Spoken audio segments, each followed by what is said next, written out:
So you may or may not have a cutaway handle on your airbrush. In this video, I'm going to explain exactly what it is and what you can use it for. Let's get into it right now. Okay, so this model here is the GSI Krios PS770. There is now a newer model out, the PS771, but it's got pretty much the same specs. You can see it runs the cutaway handle. So this is your cutaway handle here. You can see right into that locking nut and where the needle is, whereas you can see on this airbrush, it's completely fixed. One thing that I want to note straight away is that with the fixed handles, there's less chance of your skin getting caught in the cutaway handle. So that is one thing that I do like about the fixed handles. I actually don't mind using those, and they are nice and comfy. Whereas you can see with the cutaway handle, you can see when I'm moving back, this part here is now touching my skin. So I've got to be really careful because I don't want to get caught in here, because if I do, then that's just going to lock and push paint and air out at the same time and potentially ruin your artwork. So the first thing I would do, if you do have the cutaway handle, is I would twist it a quarter turn so that you can see these bits now are sitting against your skin and there's less chance of you getting it caught within that needle chuck. So let me illustrate the benefits now of the cutaway handle, and to do so I'm going to put some paint in my airbrush and just do some quick demos. So the first thing, when you're painting away,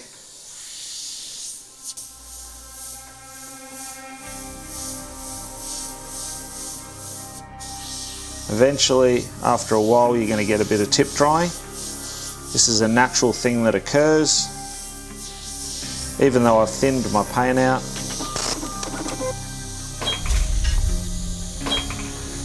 it's still going to build up because the air is drying the paint on the end of that needle.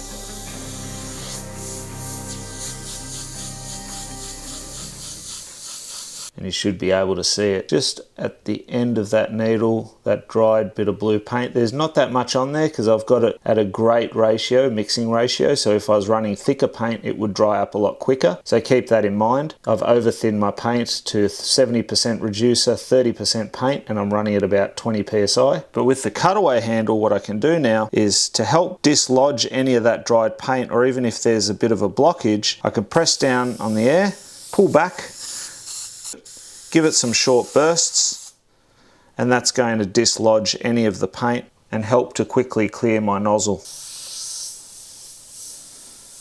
Whereas with my other airbrush, the one with the fixed handle, I would then need to press the air down, loosen the handle, loosen the locking nut, and then pull back and blast it out that way. So you can also use this to pump on the paint. So essentially what you're doing is when you're pulling back, you can see you're getting full throttle and you can easily keep it pulled out. And because that needle's retracting, it's giving me full paint. So if you want to cover a canvas really quickly, you can definitely use this method. It's much harder obviously to get fine lines. That way, if you wanted to do that, you'd still obviously airbrush the normal way by pressing down for air and just pulling back on the trigger. So paint on, paint off, paint on, paint off. So in addition to obviously opening that right up, you can also add some reducer or airbrush cleaner in your cup, and then using that cutaway handle, again, pull back, and it's going to blast out and clean the front of your airbrush a lot quicker. I'm just going to twist it back just to show you another little benefit. The one handy thing with a cutaway, especially when you're just learning how to airbrush, is that when you press down for air and you pull back, you can see that needle is moving back and forth, and the front of that needle you can see is moving back and forth.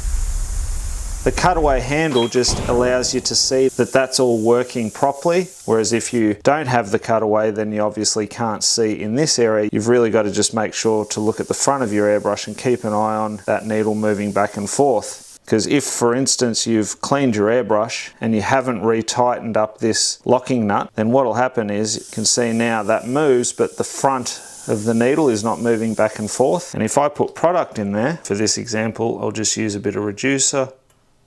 You can see, so now I'm simulating having product in the brush. I pull back and nothing's happening. And I can see that that nut's moving, but the needle at the front is not moving, nor is the needle moving with that nut. So by winding it back in, I can now see what's going on, identify the issue a lot quicker, and you can see now that that's tightened up again, I'm getting action. So pull back for paint, and paint's coming out.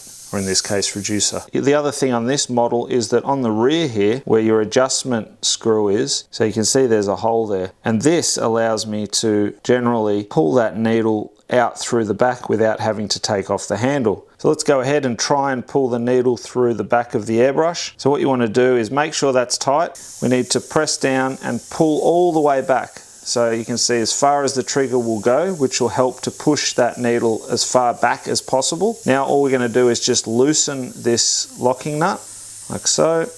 Now you can let go of the trigger. I'm going to wind this in.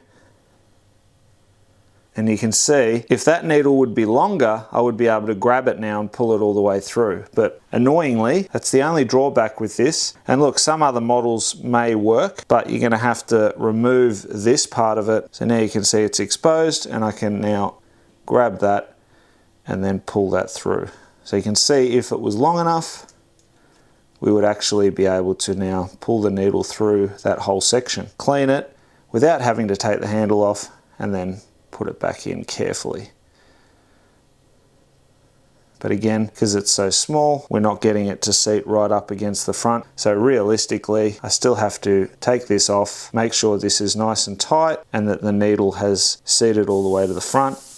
And then that way you eliminate the need to take off the handle. But that's a little bit of a flawed design. I do love this airbrush, but if you were wanting to use that in order to pull the needle through the back, that is going to be an issue with this particular brush, given that there are a few limitations. So realistically, I would just go ahead and remove the handle. It's a lot easier and quicker in my opinion. So now that you've learned all about the cutaway handle and what it does, why not continue your learning by checking out some of the other videos and playlists that I've got listed here. And until next time, go grab your airbrush, do some amazing artwork yourself, and I'll see you again very, very soon in the next video. Thanks for watching. Bye for now.